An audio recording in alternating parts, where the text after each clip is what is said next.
L'homme voulait simplement enlacer sa femme, mais elle a immédiatement placé le couteau sous sa gorge.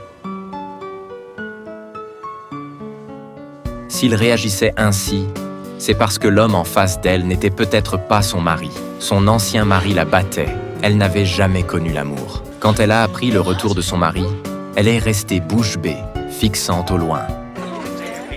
Elle a ignoré le pasteur à ses côtés, qui l'aimait depuis 10 ans, et s'est précipitée chez elle. Elle a ressorti les photos qu'il avait rangées et les a remises que sur la table. Puis, elle a enfilé une robe élégante pour accueillir son mari. Après 7 ans sur le champ de bataille, il ne s'attendait pas à ce que Jack revienne vivant. Sa femme et son fils l'ont accueilli sur le pas de la porte. En voyant sa famille, Jack a senti son cœur s'agiter.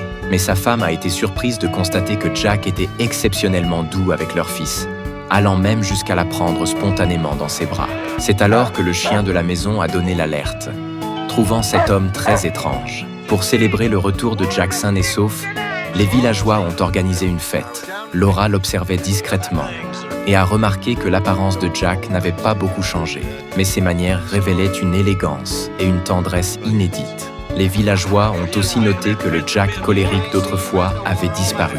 Il souriait même gentiment aux esclaves noirs qu'il méprisait jadis. Ce changement a choqué tous les présents.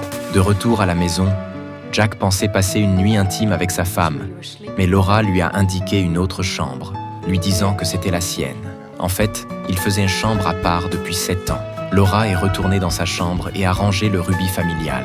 Mais à sa grande surprise, Jack est apparu.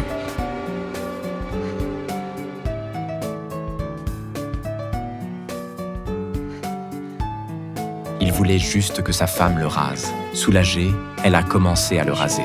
Ce contact rapproché a poussé Jack à enlacer la taille de Laura, mais elle a appuyé le rasoir contre son cou. Jack a dû retirer sa main à contre-cœur. Il ne comprenait pas pourquoi sa femme le rejetait tant, mais il lui a promis de changer cette situation. Ce jour-là, il est allé chez le cordonnier. Quand ce dernier a sorti le formulaire, il a été surpris de constater que le pied de Jack était beaucoup plus petit qu'avant.